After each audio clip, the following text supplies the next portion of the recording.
আব্দুল্লাহ ইবনে মাসউদ রাদিয়াল্লাহু তাআলা আনহু বলেন, রাসূল সাল্লাল্লাহু আলাইহি ওয়াসাল্লাম বলেছেন যে আদ-দুনিয়া কুল্লুহা মাতা ওয়া খায়রু মাতাই দুনিয়াল মারাতুস সালেহা। সারা পৃথিবী সম্পদ, সবচেয়ে দামি সম্পদ হচ্ছে ভালো স্ত্রী। এইটার সারমর্ম কি? এইটা কি কথা? সারা পৃথিবী সম্পদ, সবচেয়ে দামি সম্পদ হচ্ছে ভালো স্ত্রী। এই কথার মধ্যে কি রহস্য লুকিয়ে আছে? রাসূল সাল্লাল্লাহু আলাইহি ওয়াসাল্লামকে একদা বলা হলো যে ইন আলিম, তো আমি যদি বুঝতে পারি সবচেয়ে দামি সম্পদ কোনটা, তাহলে আমি সেটা সঞ্চয় করে রাখবো। আল্লাহর নবী, আমি যদি বুঝতে পারি পৃথিবীতে সবচেয়ে দামি সম্পদ কোনটা, ভালো সম্পদ দামি, তখন আল্লাহ রাসূল বলছেন, ও সঞ্চয় করে রাখবা, তাহলে শোনো, আফজালহু, সম্পদের সবচেয়ে দামি, সঞ্চয় করে রাখবা, সম্পদের সবচেয়ে দামি, লিসানুন জাকির, ওই জিহ্বা, যে জিহ্বা সুবহানাল্লাহ, আলহামদুলিল্লাহ, আল্লাহু আকবার, আস্তাগফিরুল্লাহ বলতে পারে।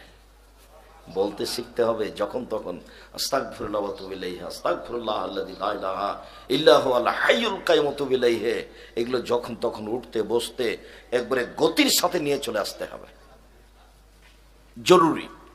2, কালবুন শাকির, ওই অন্তর যে অল্পতেই খুশি। 3, ইমরাআতুন তুইনু যাওজাহা আলা দীনিহি, যে তার স্বামীকে সহযোগিতা করতে পারে।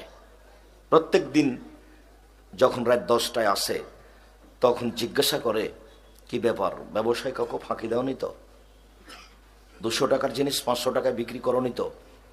দেখো, আমি ভাগ দিয়ে গ্রামের গরিব ঘরের মেয়ে, বৃত্তশালী হতে আমি এভাবে রাজি নই, তুমি ফাঁকি দিয়ে ব্যবসা করিও না, আমার একটা কথা রক্ষা করো। যদি স্বামী হেডমাস্টার হয় তো বিকালে একটা বড় মাছ কিনে নিয়ে চলে এসেছে, কি ব্যাপার, ঘটনা কি? তুমি তো টাকা নিয়ে যাওনি, মাছ নিয়ে এলে মানে?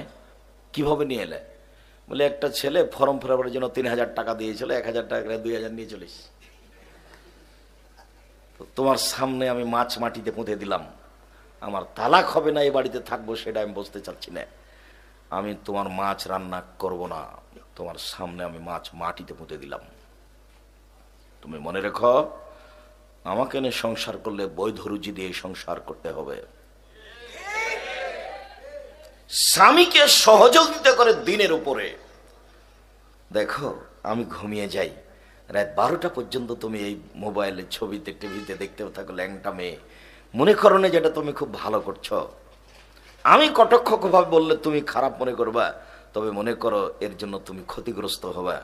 আমার কথা মেনে চলো, আমি তোমার সব ভালো, আমি তোমার মন্দ, আমি তোমার অঙ্গ প্রত্যঙ্গ, আমি আমার সব তোমার জন্য বিলিয়ে দিয়েছি। তুমি আর একজন নগ্ন মহিলাকে দেখে ক্ষতিগ্রস্ত হয় না। দেখো, তুমি আমার কথা রক্ষা করো। আগেই ঘুম থেকে উঠে স্বামীকে জাগাচ্ছে, দেখো আজান হয়ে গেল, উঠো সালাত আদায় করো। সার্বিকভাবে যে স্ত্রী সহযোগিতা করে সেই হলো পৃথিবীতে সবচেয়ে দামি সম্পদ। এ কথা মুহাম্মদ সাল্লাল্লাহু আলাইহি সাল্লাম বলেন।